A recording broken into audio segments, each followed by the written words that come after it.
ಇದು ನಮ್ಮ PFA snake temple ಅಥವಾ ಹಾವಿನ ಒಂದು ದೇವಸ್ಥಾನ. ಯಾಕೆ ದೇವಸ್ಥಾನ ಮಾಡಿದ್ದೀವಿ ಅಂದರೆ ಕೆಲವು ಸತಿ ನಾಗಪಂಚಮಿ ಅಥವಾ ನಾಗಪ್ರತಿಷ್ಠಾಪನೆ ಹಬ್ಬಗಳಲ್ಲಿ ಏನಾಗುತ್ತೆ, ಕೆಲವರು ಸ್ನೇಕ್ ಹಿಡಿಯೋರು ಅಂತ ಕರಿತೀವಿ, ಸ್ನೇಕ್ ರೆಸ್ಕ್ಯೂರ್ ಅಂತ ಕರೆಯೋಕೆ ಹೋಗಲ್ಲ. ಸೊ ಇದು ಒಂದು ಸ್ಪೆಕ್ಟಾಕಲ್ ಕೋಬ್ರಾ ಅಂದರೆ ನಾಗರ ಹಾವು. ಇದು ಪಾಯ್ಸನ್ ಕೇಸು, ರ್ಯಾಟ್ ಪಾಯ್ಸನ್ ಹಾಕಿರ್ತಾರಲ್ಲ, ಸೊ ಆ ರ್ಯಾಟ್ನ ಈ ಪಾಯ್ಸನ್ ತಿಂದಿರುವಂಥ ರ್ಯಾಟ್ನ ಈ ಒಂದು ಹಾವು ನುಂಗ್ಬಿಟ್ಟು ಇದು ಕೂಡ ಅಫೆಕ್ಟ್ ಆಗಿತ್ತು. ಮಣ್ಣು ತೆಗಿವಾಗ ಈ ಕೊಬ್ರಾನ ಸಮೇತ ಸೇರಿ ತೆಗೆದ್ಬಿಟ್ಟಿದ್ರು. ಸೊ ಅದರಿಂದ ಅದರ ಒಂದು ಹೆಡ್ ಏನಿದೆ ಕಂಪ್ಲೀಟ್ಲಿ ಶಾಟರ್ ಆಗೋಗಿತ್ತು, ಮತ್ತು ಅದರ ಟ್ರೆಕಿಯಾ ಮತ್ತು ಈಸೋಫಿಗಸ್ ಎಲ್ಲ ಎಕ್ಸ್ಪೋಸ್ ಆಗಿತ್ತು. ಟ್ರಿಂಕೆಟ್, ಕಾಮನ್ ಟ್ರಿಂಕೆಟ್ ಅಂತ ಕರಿತೀವಿ ಕನ್ನಡದಲ್ಲಿ, ಆಭರಣದ ಹಾವು. ಸೊ ಇಲ್ಲಿ ನೋಡ್ಬೋದು ನೀವು, ಸ್ವಲ್ಪ ಸ್ಪೈನಲ್ ಇಂಜುರಿ ಆಗಿದೆ. ಸೊ ಇದು ಒಂದು ಡಿಹೈಡ್ರೇಟೆಡ್ ಕೋಬ್ರಾ. ಸೊ ನೀವು ನೋಡ್ಬೋದು, ಇನ್ನು ಶೆಡಿಂಗಲ್ಲಿ ಆಗ್ತಾ ಇದೆ ಇದಕ್ಕೆ. ಕಿಲರ್ ಹಾವು ಏನಿದೆ ಇದು ಫೈರ್ ಕ್ರ್ಯಾಕರ್ಸ್ದು ಒಂದು ಎಫೆಕ್ಟಿಂದ ಈ ಥರ ಆಗಿರೋದು. ಸೊ ಇದೇ ರೀತಿ ಸುಮಾರು ರೆಸ್ಕ್ಯೂ ಸ್ಟೋರೀಸ್ಗಳನ್ನ ನಾವು ಈ ನಾಲೆಜ್ ಸೆಂಟರಲ್ಲಿ ನಾವು ಜನಗಳಿಗೆ ತೋರಿಸ್ತೀವಿ. ಮತ್ತು ಸೆಕೆಂಡ್ರಿ ಫೆದರ್ಸ್ ಎಲ್ಲ ಕಳ್ಕೊಂಡಿರೋದ್ರಿಂದ ಅದು ಮತ್ತೆ ಹಾರಾಡೋದಕ್ಕೆ ಆಗಲ್ಲ. ಸೊ ಅದನ್ನೆಲ್ಲ ನಾವು ಆರ್ಟಿಫಿಷಿಯಲಿ ಅದಕ್ಕೆ ಜೋಡಿಸಿ ಸ್ವಲ್ಪ ದಿನಗಳ ಕಾಲ ರಿಹ್ಯಾಬಿಲಿಟೇಷನಲ್ಲಿ ಇಟ್ಟು ಅದು ವಾಪಸ್ ಗ್ರೋ ಆಗುತ್ತೆ. ಸೊ ಈ ಥರ ಮಾಡೋದ್ರಿಂದ ಆ ಪ್ರಾಣಿಗಳು ಕಾಡಲ್ಲಿ ಈಸಿಯಾಗಿ ಸರ್ವೈವ್ ಆಗ್ಬೋದು. ಅಥವಾ My name is Tindia. I'm from Spain, and I know about the work of PFA through internet.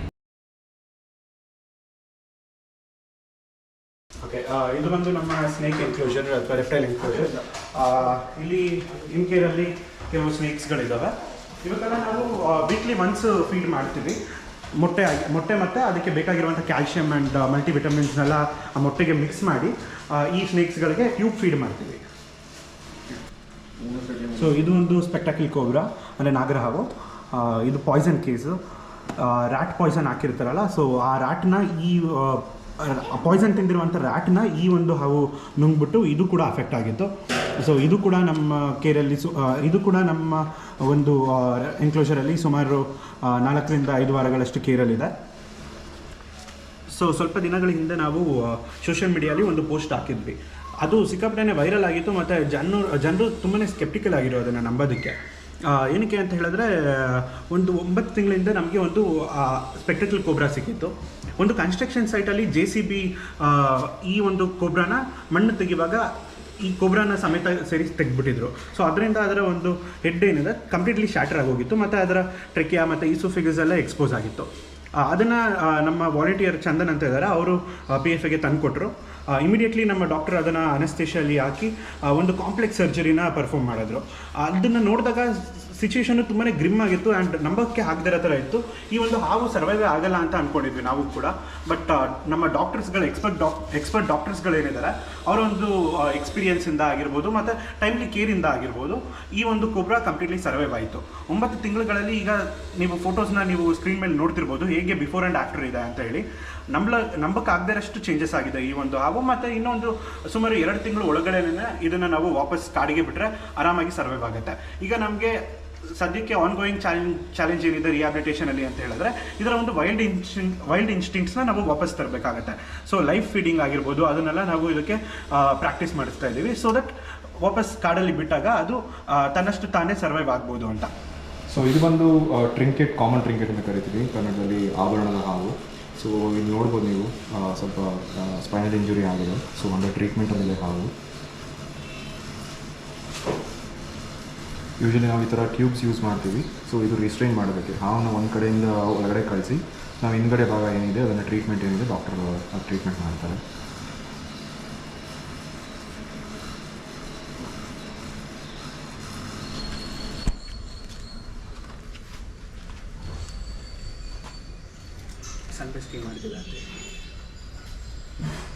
Okay, ಇದು ಒಂದು ಡಿಹೈಡ್ರೇಟೆಡ್ ಕೋಬ್ರಾ. ಸೊ ನೀವು ನೋಡ್ಬೋದು, ಇನ್ನು ಶೆಡಿಂಗಲ್ಲಿ ಆಗ್ತಾ ಇದೆ ಇದಕ್ಕೆ. ಪ್ಲಸ್ ಬಾಸ್ಕಿಂಗ್ ಕೊಡ್ತೀವಿ ಬೆಳಗ್ಗೆ ಹೊತ್ತು. ಸ್ವಲ್ಪ ಸೂರ್ಯ ಇದ್ದಾಗ ಸ್ವಲ್ಪ ಬಿಸಿಲಿಗೆ ತೊಗೊಂಬಂದು ಕೊಡ್ತೀವಿ, ಆಚೆ ಡಿಸ್ಪ್ಲೇ ಮಾಡ್ತೀವಿ.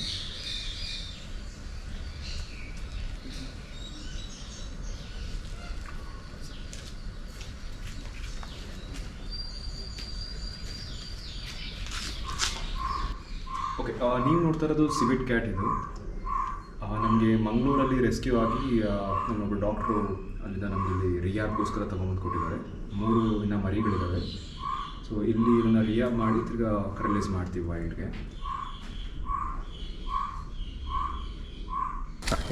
ಓಕೆ. ಇದು ನಮ್ಮ PFAಯ ಸ್ನೇಕ್ ಟೆಂಪಲ್ ಅಥವಾ ಹಾವಿನ ಒಂದು ದೇವಸ್ಥಾನ. ಯಾಕೆ ದೇವಸ್ಥಾನ ಮಾಡಿದ್ದೀವಿ ಅಂದರೆ ಕೆಲವು ಸತಿ ನಾಗಪಂಚಮಿ ಅಥವಾ ನಾಗಪ್ರತಿಷ್ಠಾಪನೆ ಹಬ್ಬಗಳಲ್ಲಿ ಏನಾಗುತ್ತೆ, ಕೆಲವರು ಸ್ನೇಕ್ ಹಿಡಿಯೋರು ಅಂತ ಕರಿತೀವಿ, ಸ್ನೇಕ್ ರೆಸ್ಕ್ಯೂರ್ ಅಂತ ಕರೆಯೋಕೆ ಹೋಗಲ್ಲ. ಯಾರು ಹಾವನ್ನ ಹಿಡಿದು ಆಟ ಆಡಿಸ್ತಾರೆ ಅಂಥವ್ರು ಬಂದು ಹಾವು ತೋರಿಸಿ ಹಾಲು ಕೊಡಿಸಿ ಅದನ್ನು ಸಾಯಿಸೋ ಮಟ್ಟಕ್ಕೆ ತೊಗೊಂಡು ಹೋಗ್ತಾರೆ. ಸೊ ಅದಕ್ಕೋಸ್ಕರ ಒಂದು ಅವೇರ್ನೆಸ್ ಪ್ರೋಗ್ರಾಮ್ಗೋಸ್ಕರ ನಮ್ಮವ್ರು ಏನು ಮಾಡ್ತಾರೆ, ಆ ಜಾಗಕ್ಕೆ ಹೋಗಿ ಆ ಹಾವನ್ನ ಏನಿದೆ ಅದನ್ನು ಸಂರಕ್ಷಣೆ ಮಾಡಿ ಕೊನೆಗೆ ಅಲ್ಲಿರೋ ಜನಕ್ಕೆ ಬುದ್ಧಿವಾದ ಹೇಳ್ತಾರೆ, ಎಕ್ಸ್ಪ್ಲೈನ್ ಮಾಡ್ತಾರೆ, ನಾಲೆಜ್ ಕೊಡ್ತಾರೆ. ಯಾವ ಥರ ಹಾವಿಗೆ ಹಾಲು ಕುಡಿಯೋಲ್ಲ, ಹಾವು ಕಿವಿ ಕೇಳಿಸಲ್ಲ, ಪ್ಲಸ್ ಇಂಥವ್ರು ಯಾರು ಹಾವು ತೊಗೊಂಬಂದು ನಿಮಗೆ ತೋರಿಸಿ ದುಡ್ಡು ತೊಗೊತಾರೆ ಅಂಥವ್ರನ್ನೆಲ್ಲ ಎಂಕರೇಜ್ ಮಾಡಬೇಡಿ, ಆ ಥರ ಅವೇರ್ನೆಸ್ ಕ್ರಿಯೇಟ್ ಮಾಡ್ತೀವಿ ನಾವು. ಆಮೇಲೆ ಗೊತ್ತಿರೋ ಹಾಗೆ ಬೆಂಗಳೂರಲ್ಲಿ ಸಿಗೋದು 4 ವಿಷಕಾರಿ ಹಾವುಗಳು. ಒಂದು ನಾಗರ ಹಾವು, ಕೊಳಕಮಂಡಲ, ಗರಗಸ ಮಂಡಲ ಮತ್ತು ಕಟ್ ಹಾವು. ಸೊ ಅಂದರೆ spectacle cobra, Russell's viper, saw scale viper, ಆಮೇಲೆ ಕಾಮನ್ ಕ್ರೈಟ್. ಸೊ ಈ 4 ಹಾವುಗಳಲ್ಲಿ ಮಾತ್ರ ವಿಷ ಇರುತ್ತೆ, ಬೇರೆ ಹಾವುಗಳಲ್ಲಿ ವಿಷ ಇರಲ್ಲ. ಸೊ ಬಟ್ ಏನಂದರೆ ಜನ ಕನ್ಫ್ಯೂಸ್ ಆಗಿ ಅದನ್ನು ಆಟಾಡ್ಸೋದಾಗಲಿ ಅಥವಾ ನೋಡಿದ ತಕ್ಷಣ ಹಾವು ರೆಸ್ಕ್ಯೂ ಮಾಡ್ತೀವಿ ಅನ್ನೋದೆಲ್ಲ ತಪ್ಪಾಗುತ್ತೆ. ಸೊ ಯಾರನ್ನ ಪ್ರೊಫೆಷ್ನಲ್ ರೆಸ್ಕ್ಯೂರ್ಸ್ ಯಾರು ಇರ್ತಾರೆ ಅವ್ರನ್ನ ಕರೆಸಿ ಹಾವನ್ನ ರೆಸ್ಕ್ಯೂ ಮಾಡಿಸಿ ಅದನ್ನು ನ್ಯಾಚುರಲ್ ಹ್ಯಾಬಿಟೇಟ್ಗೆ ರಿಲೀಸ್ ಮಾಡೋದು ಒಳ್ಳೆಯದು. ಸೊ ಇದು ನಮ್ಮ ನಾಲೆಡ್ಜ್ ಸೆಂಟರ್ ಆ್ಯಂಡ್ ಇಲ್ಲಿ ನೀವು ನೋಡ್ತಿರ್ಬೋದು ನಮ್ಮ PFAಯ ಒಂದು ಬಿಗಿನಿಂಗ್ 1996 ನಮ್ಮ ಒಂದು ಆರ್ಗನೈಸೇಷನ್ ಎಸ್ಟಾಬ್ಲಿಷ್ ಆಗಿದ್ದು ಆ್ಯಂಡ್ 4 ಸ್ಟ್ರಾಂಗ್ ವುಮೆನ್ ಸೇರಿಕೊಂಡು ಈ ಒಂದು ಆರ್ಗನೈಸೇಷನ್ನ ಸೃಷ್ಟಿ ಮಾಡಿ ಅದಾದ ನಂತರ ಮೇನಕಾ ಗಾಂಧಿ ಮೇಡಮ್ ಅವರ ಒಂದು ಸಪೋರ್ಟಿಂದ PFA ಆಗಿ ಟರ್ನ್ ಆಯಿತು ಇದು.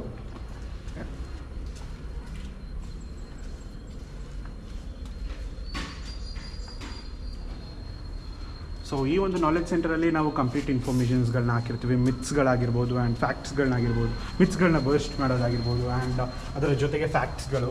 ಆ್ಯಂಡ್ ಇಲ್ಲಿ ನೋಡ್ತಿರ್ಬೋದು ಈ ಥರ ನಮಗೆ ಮಕಾಕ್ಸ್ಗಳು ಸಿಗೋದು ಕ್ಯಾಪ್ಟಿವಿಟಿಯಿಂದ. ಆ್ಯಂಡ್ ದೆನ್ ಇದನ್ನು ಕೋತಿ ಕುಣಿಸೋರು ಅಂತ ಏನು ಕರೀತಾರೆ ಅವರೆಲ್ಲ ಇಟ್ಕೊಂಡಿರ್ತಾರೆ. ಆ್ಯಂಡ್ ಅದೇ ರೀತಿಯಾದಂಥ ಸುಮಾರು ಇನ್ಫಾರ್ಮೇಷನ್ಸ್ಗಳು ಇಲ್ಲಿ ಇದ್ದಾವೆ. ಆ್ಯಂಡ್ ಈ ಒಂದು ಪರ್ಟಿಕ್ಯುಲರ್ ಔಲ್ ಏನಿದೆ ಇದು ಫೈರ್ ಕ್ರ್ಯಾಕರ್ಸ್ದು ಒಂದು ಎಫೆಕ್ಟಿಂದ ಈ ಥರ ಆಗಿರೋದು. ಸೊ ಇದೇ ರೀತಿ ಸುಮಾರು ರೆಸ್ಕ್ಯೂ ಸ್ಟೋರೀಸ್ಗಳನ್ನ ನಾವು ಈ ನಾಲೆಡ್ಜ್ ಸೆಂಟರಲ್ಲಿ ನಾವು ಜನಗಳಿಗೆ ತೋರಿಸ್ತೀವಿ.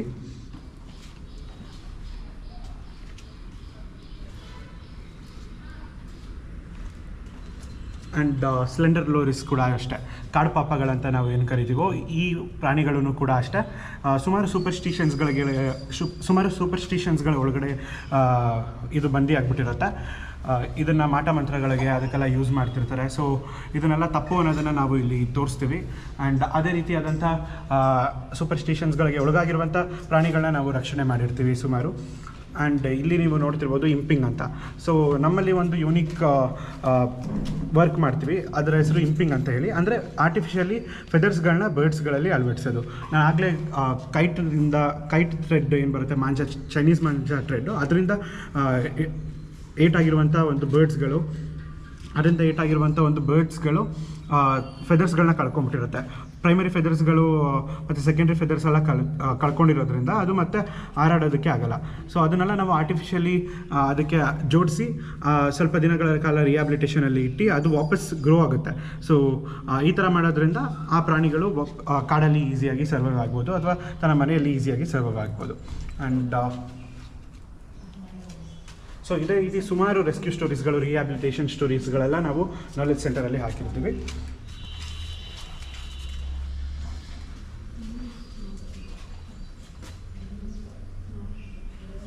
ಸೊ ನಮ್ಮಲ್ಲಿ ಸುಮಾರು ಕಾರ್ಪೊರೇಟ್ ವಿಸಿಟ್ಸ್ಗಳಾಗಿರ್ಬೋದು, ಸ್ಕೂಲ್ಸ್ ಆ್ಯಂಡ್ ಕಾಲೇಜ್ ವಿಸಿಟ್ಸ್ಗಳಾಗಿರೋದು ಇದೆಲ್ಲ ಬರುತ್ತೆ. ಆ್ಯಂಡ್ ನಾವು ಕೂಡ ಔಟ್ರೀಚ್ ಪ್ರೋಗ್ರಾಮ್ಸ್ಗಳನ್ನ ಕಂಡಕ್ಟ್ ಮಾಡ್ತೀವಿ.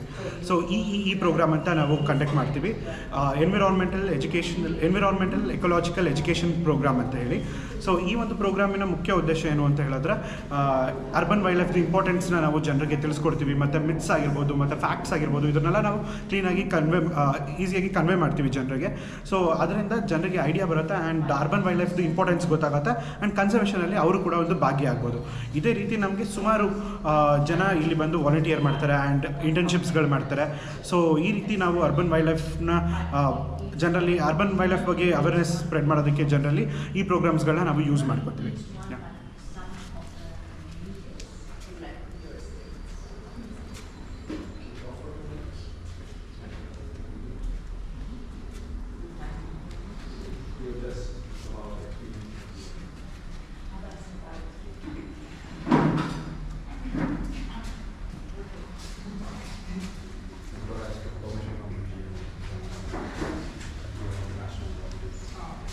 So we can just So my name is Tindia. I'm from Spain, and I know about the work of PFA through internet.